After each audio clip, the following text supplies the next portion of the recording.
Ya, Ya, Pak Kak. Matias, tadi kita sudah memantau arus balik di beberapa titik, Pak. Dan tadi juga ada informasi soal exit tol Bocimi yang terpantau tadi karena penyempitan jalur jadi tersendat. Nah ini Pak, kalau kita berbicara soal tol Bocimi, ini kan kemarin sempat longsor Pak, meskipun sekarang sudah beroperasi kembali. Nah di arus balik saat ini apa yang perlu diperhatikan Pak? Kemudian juga apa ada antisipasi apakah yang harus diperhatikan terutama oleh stakeholder maupun juga oleh pemerintah? Ya, sebetulnya kalau yang Bocim ini kan terutama arus ke Sukabumi dan Puncak ini kan sudah PR bertahun-tahun ya. Jadi pembangunan tol Bocimi kan sebetulnya diharapkan akan menyelesaikan persoalan transportasi menuju ke Puncak maupun ke Sukabumi. Tapi kan ya memang ada kendala sehingga ya mungkin untuk tahun ini masih jadi problem, tapi mudah-mudahan dengan pengalaman kemarin soal longsor itu ada perbaikan yang signifikan sehingga pada Lebaran yang akan datang diharapkan lebih baik. Kalau sekarang saya kira yang bisa dilakukan ya hanya meminimalisir pergerakan dengan melakukan rekayasa lalu lintas dan tentang ini teman-teman Polri sudah cukup memahami gitu ya. Tetapi yang sebetulnya yang perlu menjadi atensi juga supaya kita tidak hanya fokus ke tol Trans Jawa, jalur lintas selatan itu. Jadi jalur lintas selatan itu kemarin kita lupakan, tiba-tiba kemarin muncul kemacetan di Gentong. Nah, dulu itu saya katakan dulu itu kira-kira 10 tahun lalu sebelum ada tol Trans Jawa jadi itu kan lintas selatan ini juga selalu menjadi problem terutama di Simpang Nagrek sampai Gentong.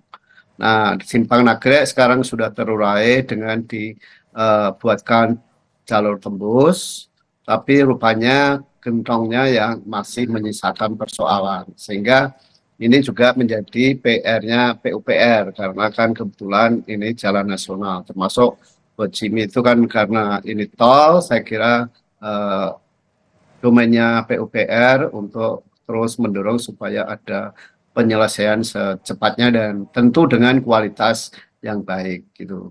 Tapi terkait dengan tadi Mbak yang Okta soal pergerakan di Kali Kangkung mungkin saya koreksi sedikit dari apa yang dilaporkan oleh Mila. Yang dimaksud 3 jam berturut-turut, 8 jam berturut-turut 3.000 itu sebetulnya per jamnya.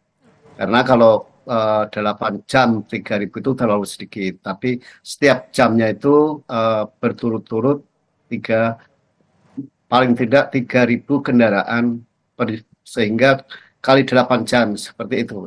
Itu pertimbangannya kenapa perlu ada eh, one way karena arus kendaraannya itu dalam waktu 8 jam berturut-turut itu sudah di atas 3.000 atau bahkan mencapai 4.000 unit. Kira-kira itu masukannya.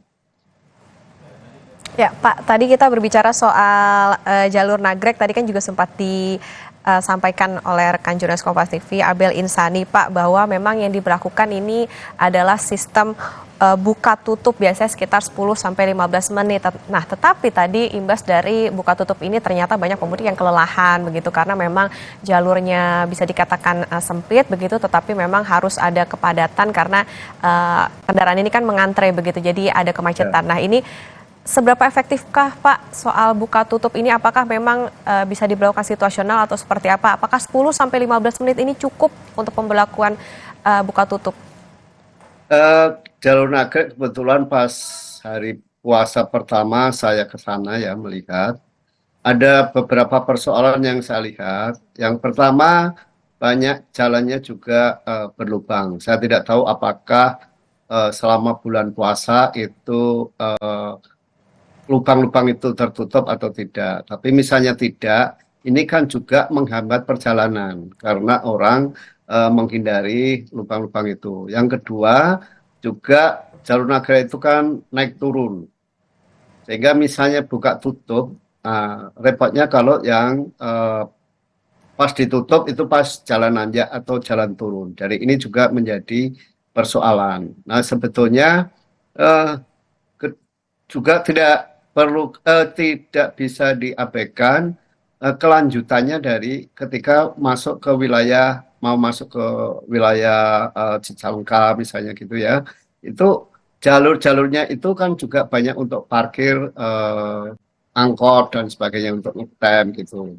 Dan Naga ini kan pertemuan antara kendaraan yang dari timur, dari Garut dan sebagainya dan menuju ke Bandung. Nah, ini juga yang menyebabkan terjadi eh, sundetan ya. Jadi bertemunya kendaraan dari timur dalam hal ini Ciamis, Tasik, lalu dari selatan dari Garut, eh, dari Jakarta, dari Jawa Tengah dan sebagainya yang mau menuju ke Bandung ini menimbulkan sudetan dan kemudian kemacetan. Nah, saya kira pengendaliannya tidak hanya di situ, tetapi mungkin juga jauh sebelum di eh, nagreknya gitu. Jadi jauh sebelum di nagreknya mesti harus dikendalikan. Kalau di sebelum nagreknya itu ada tempat-tempat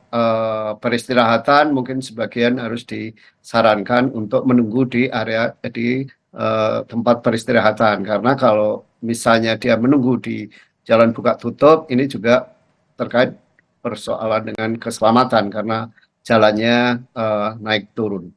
Itu komentar saya. Pak, jalur arteri ini kan menjadi salah satu alternatif masyarakat yang memang misalnya tidak bisa melewati jalur tol karena ganjil genap gitu. Nah, sebetulnya perbaikan apa Pak kalau dipantau dari kemarin sejak arus mudik sampai dengan saat ini di arus balik ini harus ada perbaikan seperti apa terutama di jalur arteri Pak? Ya, sebetulnya Kementerian PUPR itu sudah punya standar-standar jalannya, termasuk misalnya jalan mantap dan sebagainya gitu ya. Ya, sebetulnya kalau semua jalan arteri bisa dijaga kemantapannya, sebetulnya itu sudah cukup bagus. Yang kedua, pihak Kementerian Perhubungan yang bertugas memasang rambu dan sebagainya, marka rambu mesti harus juga melakukan pengecekan kembali rambu maupun marka yang ada di jalan arteri. Eh, Mohon maaf karena selama terutama pasca ada tol Trans Jawa itu memang jalur selatan ini agak sedikit terlupakan gitu ya. Jadi kalau kita ingat pada pembicaraan mengenai penyelenggaraan angkutan Lebaran 10 tahun ke sana itu dulu ada beberapa titik yang menjadi perhatian pemerintah, yaitu kalau ke timur itu di Simpang Jomin, kalau di selatan itu di Simpang Nagrek, sehingga saat itu berbagai inovasi untuk menangani eh, persoalan di simpang-simpang ini terus dilakukan.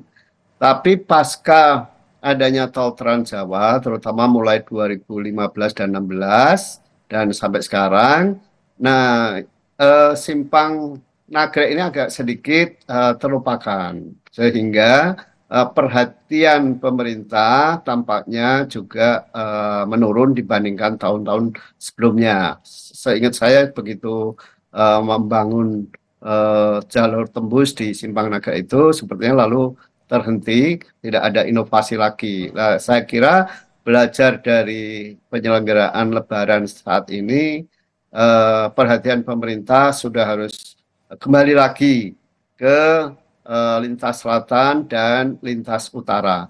Karena kalau yang tol ini kan sebetulnya domainnya BUJT. Jadi pemeliharaan tol dan sebagainya itu adalah domainnya BUJT. Sehingga Kementerian PUPR bisa kembali fokus memperbaiki persoalan di eh, jalur arteri khususnya di Simpang Nagrek sampai Gentong sana dan di Pantura gitu juga sebetulnya yang juga harus memperoleh perhatian adalah jalur tengah. Jalur tengah itu yang melewati Purwokerto nanti tembus ke Cirebon atau Pejagan.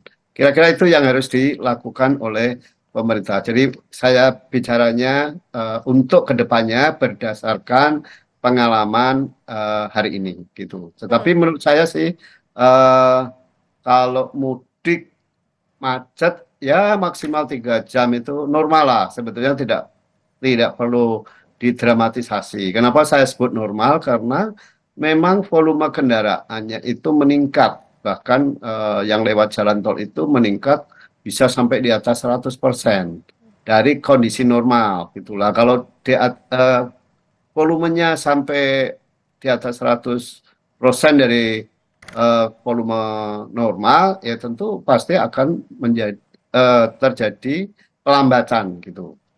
Bukan macet tapi pelambatan. Tapi kalau macetnya itu sudah lebih dari 3 jam, nah itu menurut saya baru persoalan gitu. Karena memang seluruh infrastruktur kita, baik jalan arteri maupun jalan tol, itu dirancang dengan volume kendaraan yang normal gitu, tidak dirancang dalam volume kendaraan yang peak seperti saat liburan atau Idul Fitri atau Nataru gitu. Sehingga kalau macet 1 sampai 3 jam ya buat saya itu normal. Jadi itu yang saya sebut macetnya itu terukur gitu. Lain dengan dulu itu ya 10 tahun lalu lah, itu perjalanan dari Jakarta ke Semarang bisa sampai 24 jam misalnya. Perjalanan dari Jakarta ke Jogja bisa 34 jam. Nah, ini kan nggak terukur. Tetapi kalau kemacetannya itu ya sekitar 2 sampai 3 jam tertunda perjalanannya, yaitu saya kira semua pihak harus memaklumi karena memang infrastruktur didesain, dibangun, dan dioperasikan bukan dalam kondisi peak, tetapi dalam kondisi normal. Ya, baik. Berarti memang yang perlu diperhatikan di masa mudik ataupun juga di arus balik ini tidak hanya infrastruktur di tol saja, tetapi juga tentu saja di arteri. Pak Darmaning Tias, terima kasih. Nanti kami akan kembali terhubung lagi dengan Anda, Pak. Tapi sebelumnya kami akan pantau terlebih dahulu bagaimana situasi